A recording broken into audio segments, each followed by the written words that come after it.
All right, let's jump right in. There's a pretty bold idea making waves in New Zealand right now. And let's be real, it can be a confronting one. The idea of abolishing prisons altogether. Now, I know that's a topic that gets a strong reaction, right? But before we dive into the debate, our job here is just to get a handle on what's actually being proposed. So before we go any further, I want to be super clear about our goal with this explainer. It's all about understanding this proposal. What is it? Why does it even exist? And what are the huge questions it raises for all of us? We are absolutely not here to tell you what to think. Our job is to lay out the information so you can think it through for yourself. So here it is, the big question, the one that Te Pāti Māori has put on the table. Could New Zealand really get rid of all its prisons by 2040?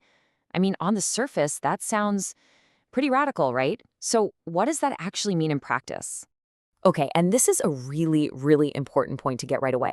The proposal isn't about, just flinging open the prison doors tomorrow. Not at all. It's talking about a slow 20-year transition, a shift away from incarceration as the go-to answer, and instead putting that energy and money into things like prevention and rehabilitation. Which, of course, brings us to the big why. I mean, a proposal this massive doesn't just appear out of thin air. It's a direct response to some really deep, long-standing problems in our justice system. So let's take a look at the numbers that are really driving this whole conversation. And this stat right here, well, it really gets to the very heart of the issue for those calling for change. Think about this. Maori make up around 17% of New Zealand's total population, but they account for more than half of the people in prison.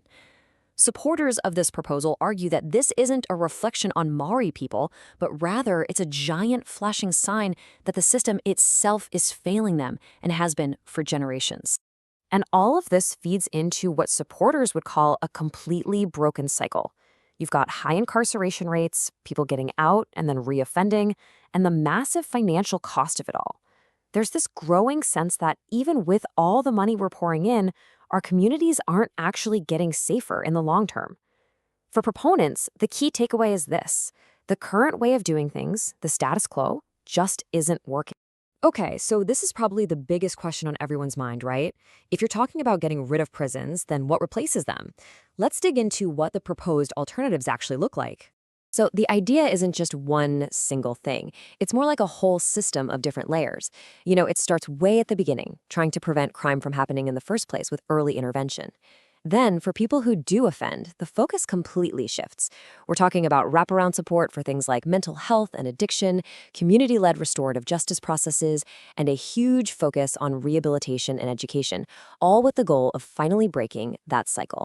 Okay, let's just hit pause here for a second because it feels like a good moment to reset. This is obviously a really complex and honestly a very emotional topic. People have strong feelings about it, and you know what? That's completely valid. So I just want to remind everyone, our only goal here is to understand the different perspectives, because you really have to understand something before you can agree or disagree with it. All right, with that said, let's get into what is probably the most contentious part of this whole discussion, the concerns, the counterarguments, and the political firestorm around this idea.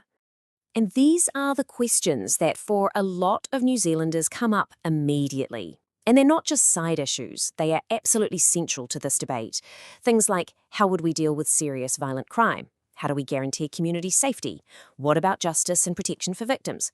Are these alternatives actually proven to work on a large scale? And what's the real cost? These aren't small details, they're the fundamental questions that need answers. As you can imagine, the political reaction was pretty swift, and it really mirrors these public concerns. You've got parties like National and ACT calling the plan unrealistic and dangerous, really emphasizing that prisons are a necessity for public safety. Meanwhile, Labour has kind of walked a middle line.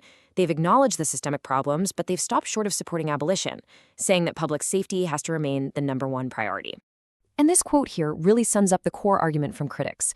For many people, the #1 job of the justice system is to keep the public safe by separating dangerous people from the community. From that point of view, prisons aren't seen as a failure of the system. They're seen as an essential part of it. But supporters, they frame this completely differently. They'll point to places like Norway and argue that a heavy focus on rehabilitation can actually make society safer in the long run because it lowers reoffending rates. They argue the real prize here is breaking those intergenerational cycles of trauma and crime, which they believe leads to stronger families and ultimately safer communities for everyone. And it's worth taking a second to look at that international context. You hear places like Norway and Germany mentioned a lot, and yeah, they've had success. But it's really important to understand that their success isn't just about having better prisons. It's built on top of a huge investment in what you'd call upstream prevention. Robust social safety nets, mental health care, education, all the things that can stop crime from happening in the first place.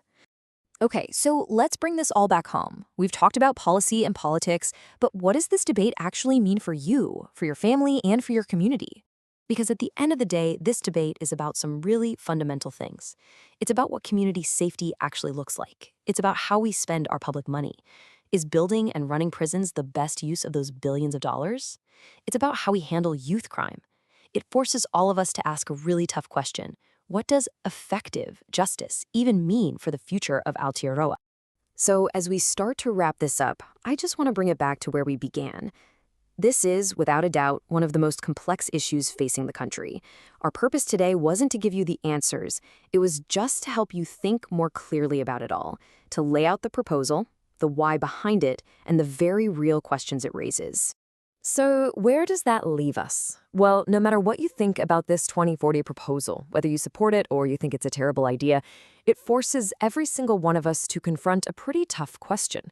Is the system we have right now, is the status quo actually working? Is it delivering the safe and just Aotearoa that we all want to live in?